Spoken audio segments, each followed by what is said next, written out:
غریب کی بچی ہے، سنو غریب کی بچی ہے، او غریب کی بات کرنے والوں سنو، غریب کی بچی ہے، اس کی مدد کر دو تاکہ بیچاری اس کی بھی شادی ہو جائے۔ مدد کرنے والوں نے مدد کری تو وہی انداز اختیار کر لیا گیا جو امیر کا انداز ہوتا ہے شادی کا۔ اب مجھے یہ بتاؤ اس طرح شادی کرانا ایک غریب کی جائز ہے کہ نہ جائز؟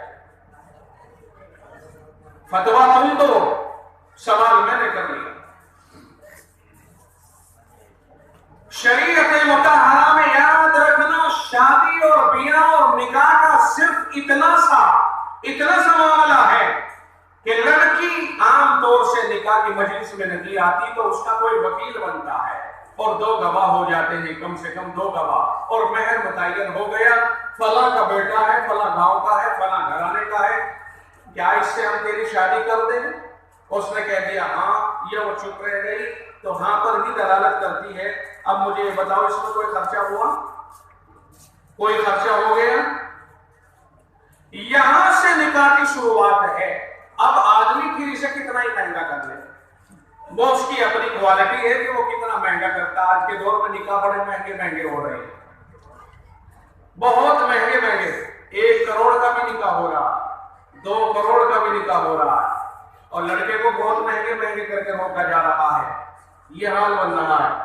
نکاح شریعت مطہرہ میں اتنا آسان تھا کہ مہر متعین کر دیا، کم سے کم 10 درہم، بس اس سے اوپر تھوڑا بڑھا لو جتنا چاہو، لیکن کم اس سے نیچے نہیں۔ نکاح کے لیے مہر متعین ہو گیا، لڑکے نے ہاں کر لی، 2 آدمیوں نے اس ہاں کو سن لیا، لڑکی نے اس کے اوپر رضامندی کا اظہار کر دیا، نکاح ہو گیا۔ نہ لڑکی کے باپ کے اوپر کوئی چیز واجب ہوگی، نہ لڑکی کے اوپر کوئی چیز واجب ہوگی۔ ہاں البتہ لڑکے کے اوپر 4 چیزیں تو کم از کم واجب ہو گئی: مہر کا دینا، روٹی کھانے پینا دینا، اور پہننے کو لباس دینا، اور رہنے کو اس کے مکان کا انتظام کرنا۔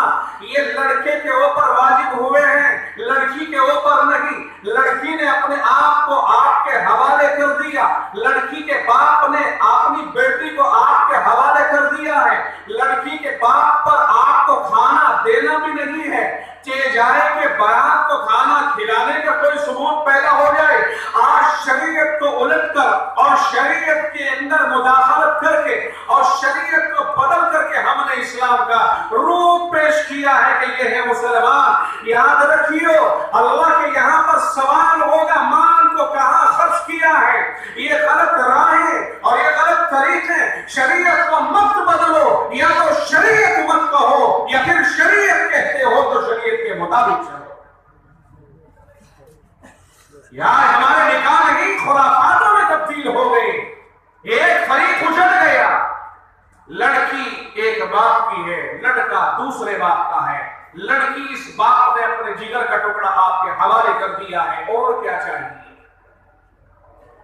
یہ جہیز کے بھوکے بھکاری، یہ جہیز کے بھوکے بھیڑیے، یہ جہیز کے بھوکے، یہ اس طرح کے معاشرے کے فسادی اگر خدا انہیں سمجھ عطا فرما دے تو پھر میں یہ کہوں گا کہ معاشرے میں کوئی غریب نہیں ہے، کوئی غریب نہیں ہے۔ ہمیں فکر صرف اس بات کا ہے کہ ہمارے بچوں کی شادی کیسے ہوگی، ہمیں نہ ہے مکان کا فکر، مکان تو ہے نبھا لیں گے، ہمیں نہ ہے کھانے کا فکر، دال پکا لیں گے، آلو پکا لیں گے، ٹماٹر ڈال لیں گے، کبھی موقع لگ گیا تو گوشت لے آئیں گے، کبھی یہ کبھی وہ، ہمیں نہیں کسی چیز کا فکر۔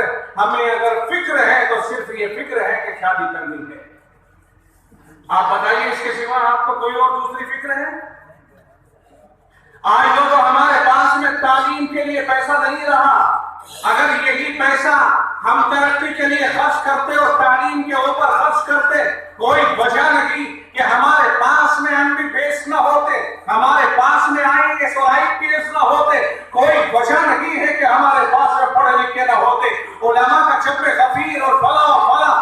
آج وہ پیسہ جو ترقی کے لیے خرچ ہونا چاہیے تھا، وہ پیسہ تنزلی میں، فساد میں، تباہی میں، بیکاری میں، فضول خرچی اور اسراف میں اور خدا کی نافرمانیوں میں خرچ ہو رہا ہے۔ یہ بتاؤ کہ شادیوں میں تم نے جہیز کا عدل بدل کر دیا، کئی لاکھ کا جہیز دے دیا، کوئی ہے جو یہ کہے کہ آپ کے جہیز سے وہ مالدار ہو گیا؟